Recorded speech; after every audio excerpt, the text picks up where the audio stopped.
Obamagate on Twitter has over 3.5 million tweets as of the filming of this video. And the number one tweet on Twitter is Donald Trump tweeting out just the word Obamagate. Trump is accusing former President Barack Obama of the biggest political crime in history, essentially, of trying to sabotage the Trump administration with his last few weeks in office. We recently learned that all of these Russiagate cheerleaders were lying. They were going on TV, MSNBC, and saying, "We have seen the evidence. Donald Trump and his administration were colluding with Russia, and for years we endured this, even entertained it." The investigation turned up nothing.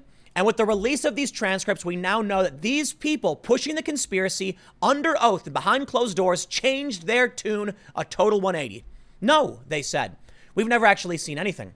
But we did learn that one individual was shocked to discover Obama actually knew details of the Michael Flynn investigation. And boy, is there a lot to break down in this story. And probably too much for me to even get to you in the next 20 or 30 minutes. But we are seeing an interesting op-ed from the Wall Street Journal. Barack Obama on Michael Flynn. For those that have been paying attention, Michael Flynn was charged with one count of lying to the FBI. He pled guilty. But recently, the criminal charges were completely dropped due to improper behavior on the part of the FBI. We learned that the FBI actually wanted to close the investigation into Flynn, but certain rogue FBI agents insisted it remain open and said that they wanted to get him to lie, potentially to get him fired or to prosecute him. Now, why would the FBI want to get a man fired? I honestly have no idea. That sounds to me like sabotage. But in this, we discovered Barack Obama actually knew about it. The Wall Street Journal says the lawyer president misstates the crime and the real threat of justice. See, recently, a conversation with Obama was leaked where he said that there was a threat to the rule of law. The Wall Street Journal editorial board asks, this, among other things, is what U.S. Attorney John Durham is investigating at the request of Attorney General William Barr. Maybe that's why Mr. Obama is so eager to distort the truth of the Flynn prosecution. Man, there is so much coming. I wish I could get to literally every single bit of it, but I can't. I can only give you a cursory glance for now. We're hearing that the original FBI Michael Flynn interview report, the 302, has gone missing. And this is only a couple months after we heard from Devin Nunes that they were considering criminal referrals against Mueller's prosecutors. What is happening? Could it be that Barack Obama was directing this? Some have suggested as much. I can't tell you for sure. I can only show you the reports coming out right now. And this op-ed from the Wall Street Journal I find to be particularly interesting because it essentially states that Obama is nervous or worried and is misstating what actually happened with Michael Flynn for some reason. Could it be that Obama really did try to sabotage the Trump administration? I'm not going to tell you definitively right now, but I can tell you that Obama knew. And we do have some contradictory statements made by former intelligence community members, higher ups, that seem to suggest somebody is lying. So here's what I'll do. To the best of my abilities. I know there are many of you right now who have read a ton about this, who are already screaming, here's what happened. I know. The challenge with doing a video like this is getting to a point where a regular person who has no idea what's going on can just read this and get a cursory understanding. And boy, is it difficult. There are so many moving parts, so many different people involved. This is a major, major scandal. Think about the story on its own, without any of the implications against Barack Obama or any of these other FBI agents. For years, we endured a lie that Donald Trump was colluding with Russia. And now it turns out that many of these individuals, former intelligence community members, were going on TV and lying to the American public. That in and of itself is a massive and major scandal. But now we have even more, potentially something more nefarious. Let's read the news. The first story from The Guardian. Before we get started, head over to timcast.com/donate if you'd like to support my work. There are several ways you can give, but the best thing you can do is share this video. The goal of this video, to the best of my ability, is to make it easy for regular people to understand, and it is extremely difficult. Donald Trump tweeted out Obamagate. It is going insanely viral. Many people don't know what Obamagate means. So I'm going to do my best, and I'm not going to be perfect. But help share this video if you know anybody may be confused by this. But more importantly, it's because YouTube props up the mainstream media, and I don't have a marketing budget to compete with them. If you do like my content, sharing it is the best way to support. If you just want to watch, hit the subscribe button, the like button, the notification bell, and hopefully that'll be enough for YouTube to actually send you my videos. Let's read the first story, and only a little bit, mind you. The Guardian reports Donald Trump continued to fume over the Russia investigation on Sunday, more than a year after special counsel Robert Mueller filed his report without recommending charges against the president, but only 3 days after the Justice Department said it would drop its case against Michael Flynn. Quote, "The biggest political crime in American history by far," the president wrote in a tweet, accompanying a conservative talk show host's claim that Barack Obama, quote, "used his last weeks in office to target incoming officials and sabotage the new administration." The tweet echoed previous messages retweeted by Trump, which earned rebukes for relaying conspiracy theories. On Sunday afternoon, the president continued to send out a stream of tweets of memes and right-wing talking heads claiming an anti-Trump conspiracy. One tweet by Trump simply read, "Obamagate." They say Trump fired Flynn, a retired general in early 2017, for lying to Vice President Mike Pence about conversations with the Russian ambassador regarding sanctions levied by the Obama administration in retaliation for interference in the 2016 election.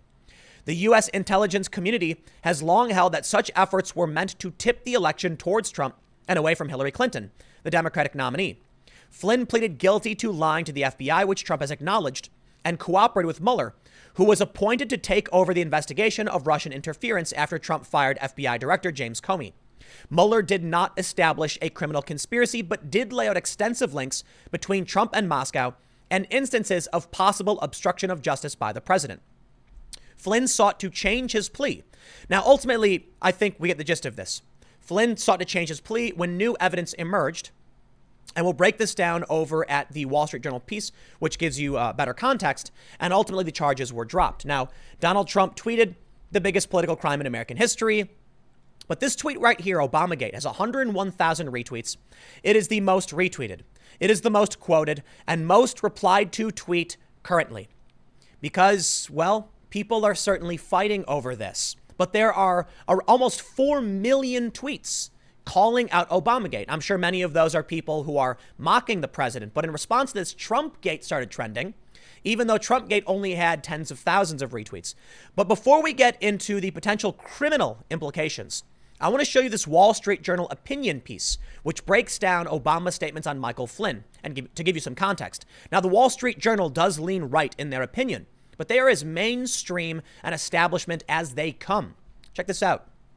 They write, Barack Obama is a lawyer, so it was stunning to read that he ventured into the Michael Flynn case in a way that misstated the supposed crime and ignored the history of his own administration in targeting Mr. Flynn. Since the former president chose to offer his legal views when he didn't need to, we wonder what he's really worried about.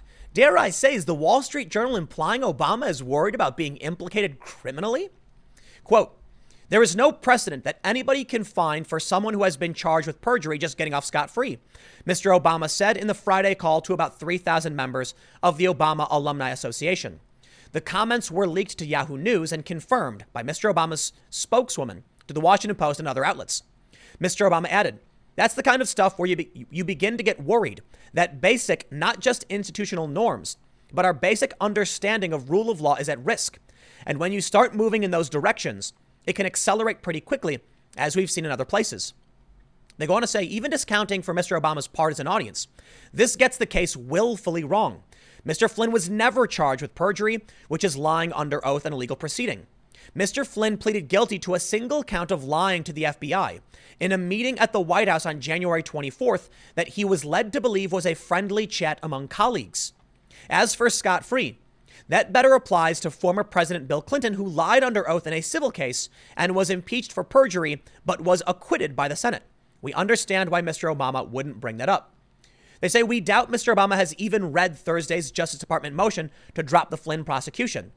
If he does ever read it, he'll find disconcerting facts that certainly do raise doubts about whether, quote, our basic understanding of rule of law is at risk, though not for the reason he claims. Start with prosecutorial violation of the Brady Rule, which Mr. Obama knows is a legal obligation that the prosecution must turn over potentially exculpatory evidence to the defense.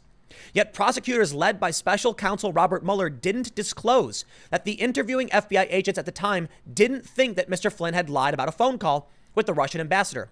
Worst of all, as a legal matter, is that they never told Mr. Flynn that there was no investigative evidentiary basis to justify the interview. The FBI had already concluded there was no evidence that Mr. Flynn had colluded with Russia in the 2016 election and had moved to close the case. James Comey's FBI cronies used the news of Mr. Flynn's phone call with the Russian ambassador as an excuse to interview the then national security advisor and perhaps trap him into a lie. And they even said in the note to maybe get him fired. As far as I can tell, while I'm not going to pretend like I can say anything definitively, it certainly looks like these people were trying to sabotage the incoming administration. Is that the biggest political crime in our history? I'll leave that one up for you, but it certainly does seem like a major scandal nonetheless. All of this was moved along politically by leaks to the media about Mr. Flynn's phone call with the Russians. The U.S. eavesdrops on foreign officials as a routine. But names of innocent Americans on those calls are supposed to be shielded from review to protect their privacy.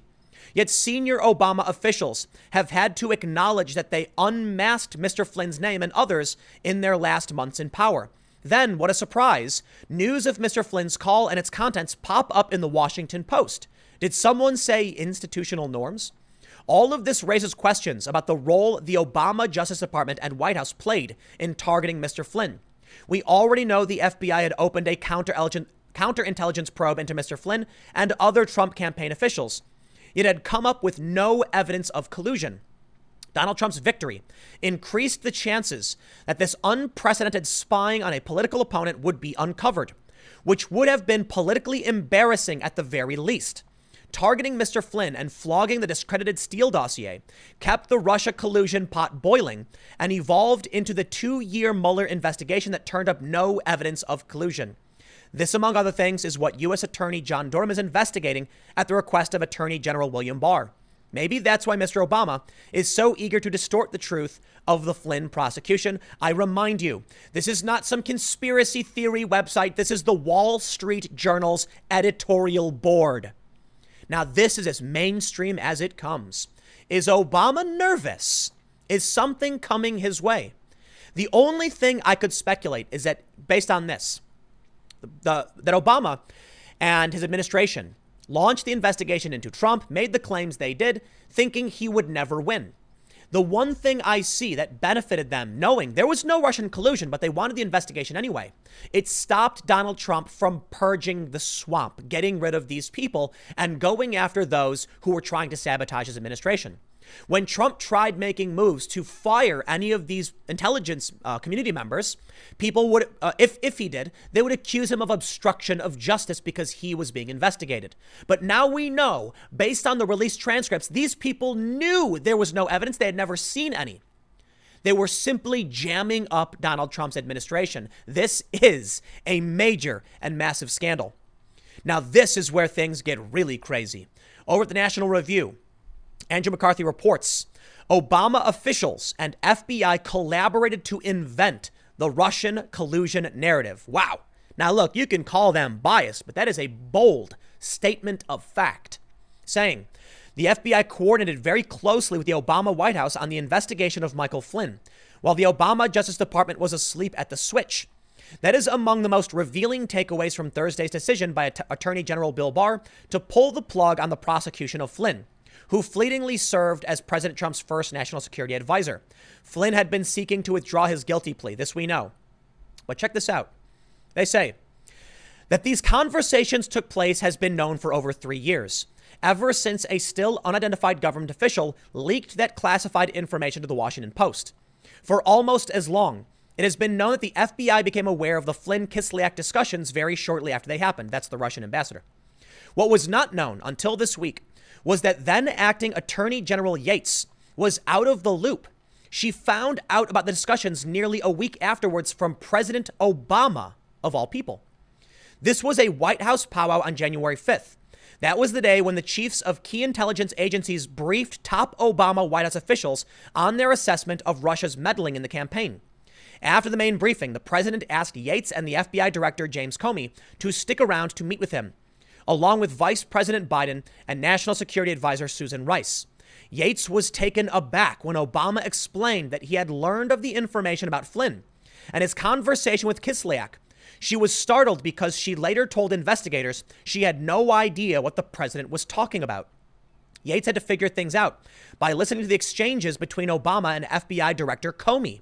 The latter was not only fully up to speed, he was even prepared to suggest a potential crime, a violation of the moribund Logan Act that might fit the facts, an act that has never been used, and according to many sources only exists because we didn't have telephones in the past, meaning somebody could travel abroad and claim to represent the United States, and it would be hard for anyone to verify. Now that we have telephones, it doesn't really matter if someone claims they rep the U.S. You can just call and verify. That's not the case. According to an FBI report, which was appended to the Justice Department's motion to dismiss the Flynn case, Yates' letter said she was so surprised by the information. She was hearing that she was having a hard time processing it and listening to the conversation at the same time. I'll bet, they write, that Yates was in the dark was not the FBI's fault. 2 days earlier, the Bureau's then Deputy Director Andrew McCabe had briefed Assistant Attorney General Mary McCord, the head of DOJ's National Security Division, about the Flynn-Kislyak discussions. Evidently not appreciating what the FBI regarded as the urgency of the matter, McCord did not pass the information along to acting AG before her White House meeting. I'll read the conclusion. This is a very, very long story, but I wanted to just show you this because they make the definitive statement that the Obama White House was coordinating. Now, take a look at this. This is the breaking news. Michael Flynn's original F-302 is gone missing. Wow. It's very interesting considering Devin Nunes has talked about filing criminal charges, and even in this interview, he has brought up criminal referrals, saying, I think most Americans that watch your show, talking to Maria Bartiromo, however you pronounce her name. Anyway, he says, I think that most Americans that watch your show that are up to speed on this, who have known this was a hoax all along, they get that there's not going to be anything new in these transcripts. Other than that, there will be likely, you'll begin to see where some of our criminal referrals are based out of. Some of the false testimony that was given to Congress. And this is one of the latest updates. Newly declassified evidence undercuts former DNI clapper's testimony to Congress. Newly released FBI records raised doubts about former intelligence community chief's claims he never briefed Obama about Flynn-Kislyak calls. Listen, there's FISA abuse. There's the Durham investigation. There's Michael Flynn. There's Carter Page. There are many, many, many aspects to this. And you would probably need someone to give you like a 3-hour breakdown, a full documentary to break down the scandal that is unfolding right before our eyes. But as this evidence comes out, let me tell you something. I made this prediction a couple of years ago, and I'll make it again now. As we get closer to November, you will see more and more of these kinds of claims and accusations come out. And you very well may start to see indictments in the coming months. I don't know for sure because we've heard this a whole lot. But it stands to reason that if Donald Trump loses re-election, this will stop dead in its tracks. Immediately, the new administration will cover everything up or just, it'll be over. No one will investigate. Not so much a cover-up, just a complete end to any and all investigations. If Donald Trump wins, you can expect more. Therefore, I believe that the Trump administration and Bill Barr will start to release more and more information in the coming weeks in the event Donald Trump may actually lose re-election. Think about what happens if all of this information in these scandals remains covered up. That's not in the interest of anyone in the Trump administration who was targeted by this, nor any of the current allies of Donald Trump. While I certainly think Donald Trump is win, and those are the odds they're giving in Vegas, Trump is favored to win, I think they're going to start to release this information for another reason. It helps Donald Trump win. But let's read some of this story. They say, newly declassified evidence undermines James Clapper's testimony to Congress, raising questions about whether the former director of national intelligence misled lawmakers about briefing former President Barack Obama on former Trump National Security Advisor Michael Flynn's telephone call with a Russian diplomat. FBI records released late last week show that senior Justice Department officials were surprised to find in early January 2017 that Obama already knew details of Flynn's phone call with the Russian ambassador to Sergei Kislyak before they had briefed the president. Senior Republicans want to know what Obama and former Vice President Joe Biden knew about the call and how they knew it. Interviews declassified by the House Intelligence Committee may provide answers. Starting in early 2017, the committee interviewed dozens of witnesses for its investigation into Russian election interference.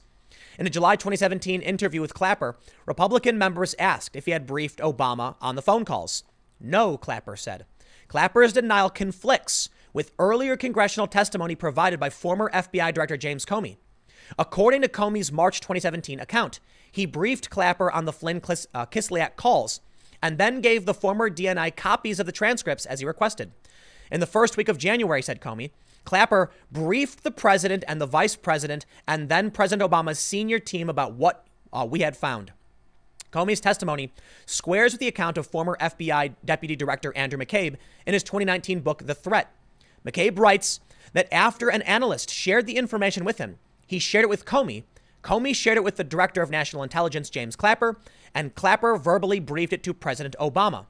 Former House Intelligence Committee Chairman Devin Nunes on Sunday said his team has referred several people to the Justice Department for possible false testimony based on the evidence in the newly released transcripts. You will begin to see where some of our criminal referrals are based out of, some of the false testimony that was given to Congress. Interest in Clapper's testimony and Obama's role in the Flynn matter is growing. On Sunday morning, President Trump retweeted a thread of anonymous Twitter user Undercover Uber, who noted the discrepancy between Clapper and Comey's testimony. Flynn's phone calls with Kislyak were the basis of special counsel Robert Mueller's case against Flynn. The special counsel prosecutors alleged that on January 24th, Flynn made false statements to the FBI, so we know all of this. The Department of Justice withdrew the case Thursday, and we know all that too. Okay, that's all a bit complicated, esoteric, hard to follow. But basically, Clapper testified. Here, look, Jim Clapper, you've got a major problem. You denied under oath ever briefing Obama on the Flynn Kislyak calls. Well, it's not just McCabe who says you did. In a book, James Comey said you did under oath to Congress. Now, listen, I'll tell you what. If you think something's going to happen to Obama and some of these higher ups, I think you're wrong. I think we'll see a whole lot of nothing from this. There will be indictments, of course, like I said. But it's going to be FBI agents, it's going to be low-level people, and then it will all be brushed away. You know why? The people at the top cut deals with each other. You don't come after me, I don't come after you, but they'll go after the lowly people. Now, I also want to point out, as it refers to false statements to Congress, just because Comey says Clapper did doesn't mean Clapper did. James Comey could be telling the truth and saying that Clapper did because he believed it to be true, and he could be wrong. James Clapper could have forgotten. Now, it stands to reason. It doesn't stand to reason, but I would say, in my opinion, it sounds like lies. It sounds like lies because they never expected it to go this far. Now, I said it before. I wish I could give you a lot more to break down what's really going on. But here's what I will say. Devin Nunes said that they were considering criminal referrals. All of a sudden, the 302 report from Flynn goes missing. That'll make it awfully hard if there's no evidence, huh? But take a look at this story. This is from December 13, 2019. Vindication for the Nunez memo. They write, back in February 2018, the Nunez memo took the political world by storm. Republicans on the House Intelligence Committee, led by then-Chairman Devin Nunes, released the memo questioning the surveillance of former Trump campaign advisor Carter Page, and by extension, the legitimacy of the Russia investigation. Democrats cried foul and issued a rebuttal. Well, this week we got the official word on all of it. Justice Department Inspector General Michael Horowitz released a report on the origins of the Russia investigation, including extensive new information about improprieties in Page's surveillance. The fix annotated the Nunes memo in early 2018. We also wrote skeptically about some of the GOP's arguments based on it, many of which are not backed up by Horowitz's report. But how much is the Nunes memo itself vindicated? A fair amount, it turns out, at least in Horowitz's estimation. So what we're seeing is the Washington Post admitting that Republican Devin Nunes in 2018, when he called out Russiagate and the surveillance against Carter Page, and everyone said that he was lying, the Washington Post says Nunes was vindicated. My question to the Democrats is, when will you be tired of being wrong on this? So here's what I say. Early on, we heard from Republicans about collusion, I'll call it a conspiracy, right? Rogue FBI agents, the former administration, the things they were doing. And bit by bit, over the past couple of years, Donald Trump has been vindicated. The Republicans have been proven right. The Ukrainegate scandal flopped. Russiagate resulted with nothing, no evidence of collusion. The transcripts get released showing that none of these people even thought there was collusion. They had no evidence of it. So now when we hear from the Wall Street Journal's editorial board that Obama might be nervous about something, I wonder what that means. Based on the track record of the Democrats and being proven wrong consistently on these matters, I'm leaning towards, I think something bad may be coming Obama's way. I think Obama will walk away from this. I mean, look, Bill Clinton did stuff. He didn't get in trouble. Why would Obama get in trouble? These people at the top, they get away with it. It's what I expect to happen. It's what most people probably expect to happen. We'll learn about it. And then what? Some low-level people will get in trouble, potentially Clapper, potentially Comey, potentially these other people. But I guess we'll see. Just to reiterate, I highlighted this Nunez post to show you that the Republicans have been vindicated. The Durham investigation is ongoing. It's a criminal investigation. And so I think we're going to see something happen in the coming months. Stick around. I hope you're ready for it. But I'm going to say one more time, for those in the back, the Wall Street Journal is not a conspiracy rag. It is one of the most prestigious papers in the country. And this is a statement from their editorial board. So why don't y'all calm down, stop screaming that it's fake news, and start to accept, guess what? The narrative's unraveling. And it seems like the Republicans were right. I'll leave it there. Next segment's coming up at youtube.com/TimCastNews at 6 p.m. Thanks for hanging out, and I'll see you then.